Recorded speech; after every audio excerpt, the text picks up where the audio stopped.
Phase 2 of the MCU doesn't always get the most love. A lot of the movies feel like a setup. Some of them feel like placeholders between the bigger moments. But Captain America: The Winter Soldier is an exception. Because it doesn't just continue Steve Rogers' story, it changes it. In the first film, Steve's worldview was simple. Nazis bad, America good. Punch Nazis until problem solved. Which makes sense since Steve grew up during World War II, a time when the lines between good and evil felt clear. But the Winter Soldier dismantles that worldview. The government he works for can't be trusted. The organization meant to protect the world is compromised. And the people in charge are not the good guys. By the end of the movie, Steve isn't the guy who follows orders anymore. Instead, he questions the entire system, which is the mindset that eventually puts him on a collision course with Tony Stark in Civil War. Part of why the Winter Soldier works so well is because it's doing two jobs at once. It tells a tight spy thriller and lays the groundwork for the future of the MCU. Hydra's infiltration destroys S.H.I.E.L.D., which removes the central support system for the Avengers. Governments begin losing trust in superhero operations, and suddenly the idea of regulating enhanced individuals starts sounding a lot more reasonable. So when the Sokovia Accords show up later, Steve refusing to sign them doesn't feel random. You already watched a global security organization get hijacked from the inside. From his perspective, trusting another oversight system would be insane. Steve starts the film still trying to operate within the system. He works for S.H.I.E.L.D. He takes missions. He follows Fury's directives, but the cracks start forming almost immediately when Nick Fury reveals Project Insight, a system capable of eliminating potential threats before they act. Steve instantly sees the danger, because if you can eliminate threats before they happen, you also get to decide who counts as a threat. That's not security, that's control. And this moment begins Steve's transformation from soldier to independent actor. Fury spends most of the film realizing that the system he built is no longer under his control. He's normally the most paranoid character in the room. He trusts nobody. He prepares for everything. But Hydra still infiltrated S.H.I.E.L.D. right under his nose, which means even Fury underestimated the scale of the problem. His role in the film is basically the moment the strategist realizes the entire board has already been flipped. Natasha plays an interesting role in this story.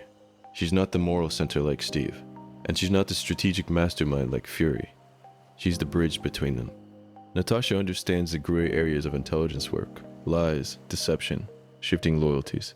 That's her entire professional environment. But Steve's influence starts to change her perspective.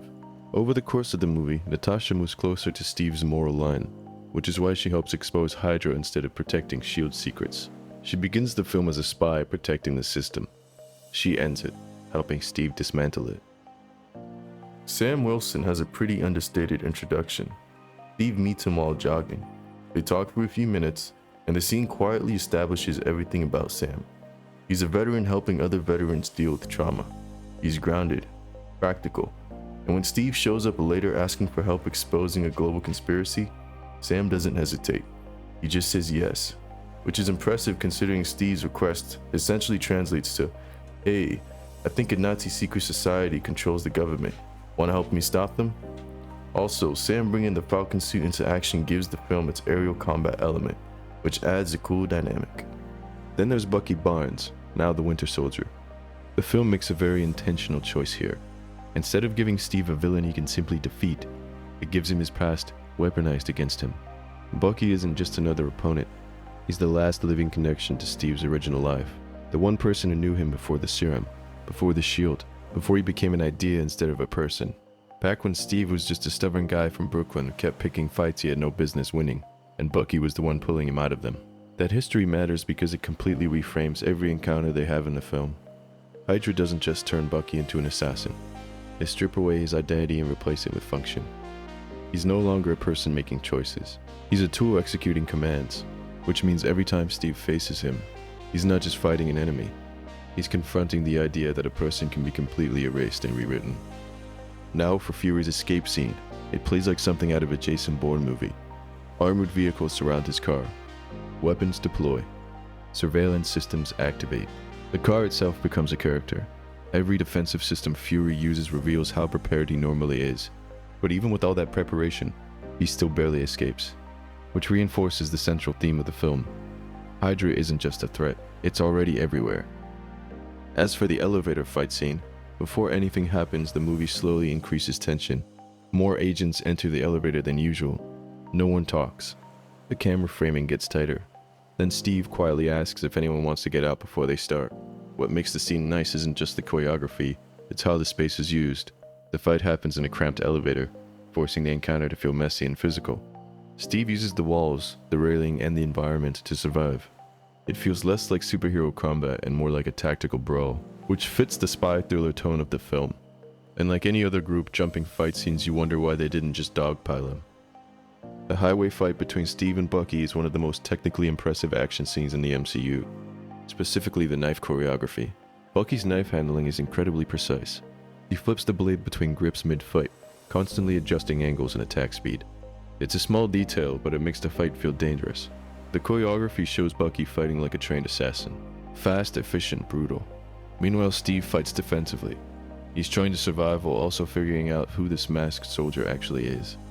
Then the mask comes off, and the fight instantly stops being about combat. It becomes about identity, memory, as Steve realizes the man he's fighting is his best friend. The Winter Soldier works because the core conflict is ideological. It's about surveillance, power, and whether security should come at the cost of freedom. Those ideas are still relevant today, which gives the movie more staying power. It triggers a chain reaction across the MCU. S.H.I.E.L.D. collapses. Political trust disappears. The Avengers eventually split in Civil War, which leaves Earth divided when Thanos arrives in Infinity War. And by the time we reach Endgame, the consequences of those fractures are everywhere. A lot of that starts here, with Steve deciding the system he served is broken. Looking back, The Winter Soldier might be the most important film in Phase 2. Not because it's the biggest, but because it changes the direction of the entire universe. It turns Steve Rogers from a loyal soldier into someone who trusts his own judgment above any government. And that character shift drives almost everything that happens afterward. Now, if you made it through this breakdown of conspiracies, super soldiers, and Hydra's questionable planning strategy of spending decades infiltrating S.H.I.E.L.D., quietly embedding agents in governments, intelligence agencies, and global security systems, just to decide that the best way to eliminate Captain America was to send a handful of guys into an elevator with him instead of poisoning, sniping, or using any other lethal means, consider liking and subscribing for more, and thanks for watching.